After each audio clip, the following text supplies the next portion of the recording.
Ya, Ocha dan juga pemirsa, harga emas saat ini saya bisa katakan ini merupakan rekor tertinggi yang mencapai 2.665.000 per gramnya.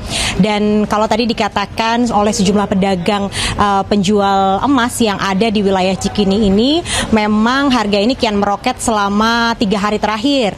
Dan kalau saya bisa gambarkan situasi di pasar emas yang menjadi pusat perdagangan ini nampak sepi, begitu sepi pembeli yang mereka memang datang ke pasar ini biasanya untuk menjual karena saat ini harga emas mencetak rekor tertinggi yang tadi saya sudah sampaikan mencapai 2.600.000 lebih. Dan saya akan coba tanyakan kepada salah satu pedagang di sini.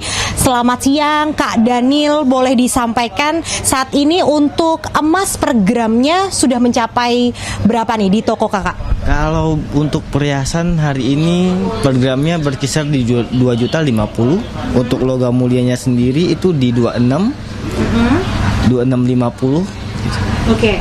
Nah, kalau dibandingkan beberapa hari terakhir ini, kenaikannya sudah terjadi sejak kapan sih, Kak? Kenaikannya di awal tahun sih, tapi untuk melonjak lebih tinggi itu di minggu-minggu ini. Nah, kalau saat ini saya akan menjual 1 gram perhiasan emas yang saya miliki dari toko Mas Daniel ini bisa membeli di harga berapa? Kalau kita terima bebek perhiasan itu di sekitar 1.600.000 sampai 1.700.000 per gram. Oke, 1.600.000 sampai 1.700.000 per gramnya. Kalau untuk logam mulia? Kita terima bebek hari ini di kisaran 2,6. 2,6. Sebenarnya apa sih Mas yang menjadi faktor kenapa harga emas saat ini melonjak tinggi? Mungkin karena pengaruh geopolitik ya, karena inflasi mungkin jadi emasnya terus terbang.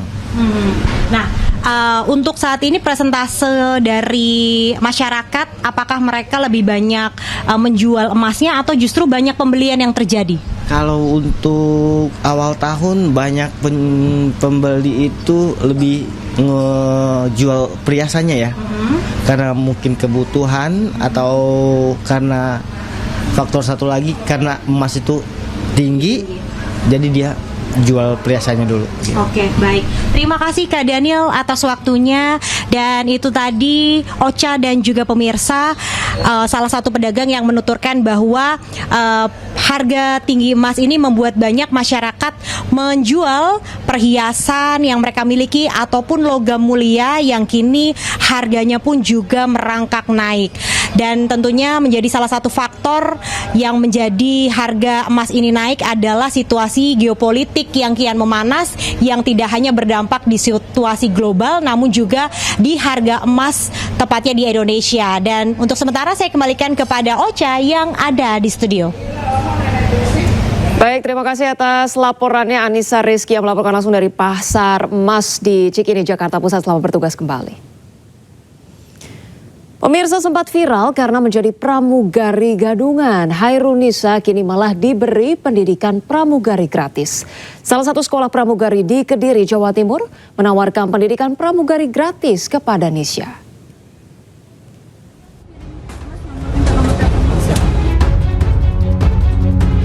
Di tengah sorotan publik terhadap Hairunisa alias Nisha, wanita asal Palembang yang tertangkap basah menyamar sebagai pramugari maskapai komersil, Nisa justru kini mendapat tawaran pendidikan gratis dari salah satu lembaga pelatihan pramugari di Kediri, Jawa Timur. Dalam unggahannya di media sosial, Aeronef Indonesia menawarkan program pelatihan gratis pramugari kepada Nisha karena semangat dan perjuangan Nisha untuk membahagiakan orang tuanya. Sebelumnya, Nisha mengaku ditipu oleh seseorang ketika ingin masuk ke sekolah pramugari di Jakarta. Padahal saat itu ia sudah mengeluarkan uang 30 juta rupiah agar bisa diterima menjadi pramugari. Perempuan berusia 23 tahun itu sudah terlanjur malu dan mengabarkan kepada orang tuanya bahwa ia resmi menjadi pramugari. Nisa mengenakan seragam khas pramugari lengkap dengan kartu identitas dan ikut menjadi kru kabin. Tim Liputan iNews melaporkan. Pemirsa, Dinas Kesehatan Provinsi Jawa Barat menemukan 10 warga Jabar terpapar virus superflu, di mana virus ini akan lebih berbahaya jika terjadi pada kelompok rentan dan disertai penyakit penyerta.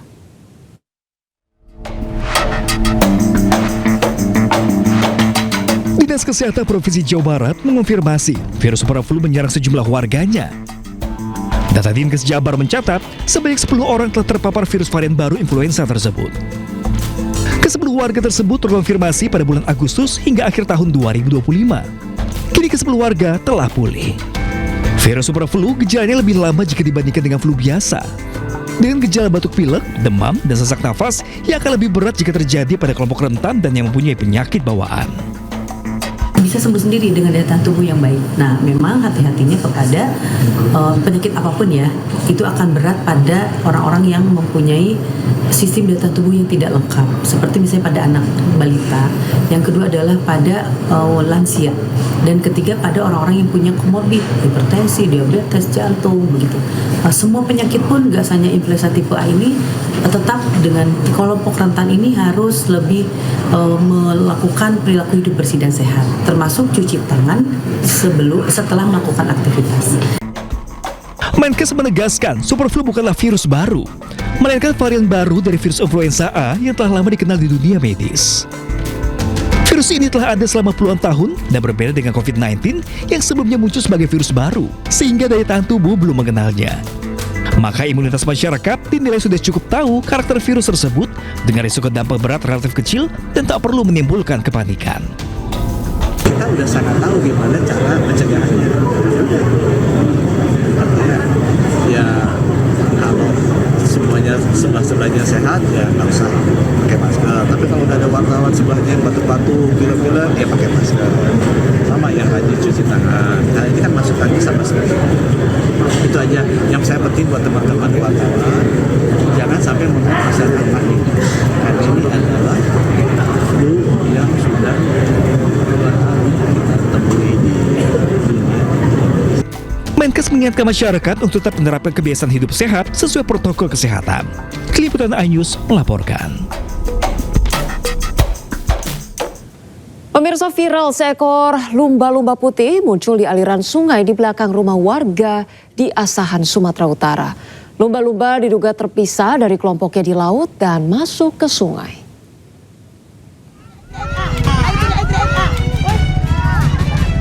Warga heboh saat melihat ikan lumba-lumba putih di aliran sungai belakang rumah mereka di Desa Saipaham, Asahan, Sumatera Utara.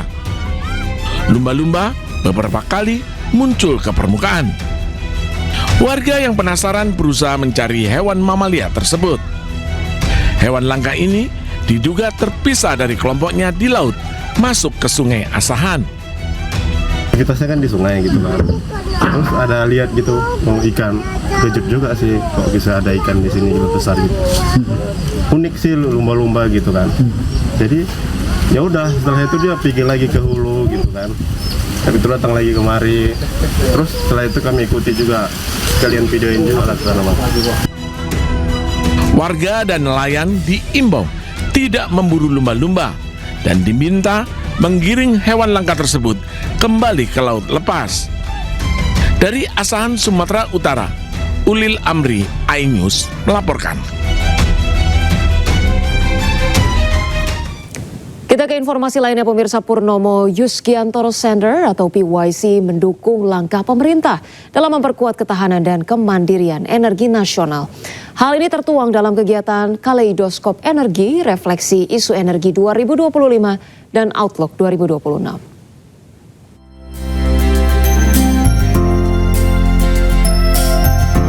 Bertajuk Kaleidoskop Energi, Refleksi Isu Energi 2025 dan Outlook 2026. Purnomo Yusgiantoro Center sukses menggelar forum strategis untuk merefleksi dinamika isu energi nasional dan global sepanjang tahun 2025, sekaligus membahas arah kebijakan energi nasional tahun 2026. Dihadiri sejumlah pemangku kepentingan lintas sektor, mulai dari kementerian dan lembaga, BUMN, dunia usaha, akademisi, hingga organisasi masyarakat sipil dan think tank di bidang energi. Forum ini diharapkan menjadi ruang dialog untuk mendukung perumusan kebijakan energi nasional. Ketua Umum Purnomo Yusgiantoro Center Filda C. Yusgiantoro menyebutkan, tahun 2025, pemerintah mampu menorehkan keandalan energi nasional meski dihadapkan sejumlah tantangan, mulai dari pasokan dan harga energi, keberlanjutan, hingga daya saing ekonomi Indonesia. Sejak tahun 2025, dinamisnya itu lebih ke arah global, kancah global. Jadi beberapa kebijakan yang sudah dikeluarkan di tahun 2025 itu perlu dikaji lebih dalam lagi untuk memperkuat ketahanan energi di Indonesia di tahun 2026 ini, begitu. Kami dari Dewan Energi Nasional kerjasama dengan Purnomo Yusgiantoro Center melakukan satu kegiatan pembuka di 2026. Jadi ada 2 laporan yang keluar.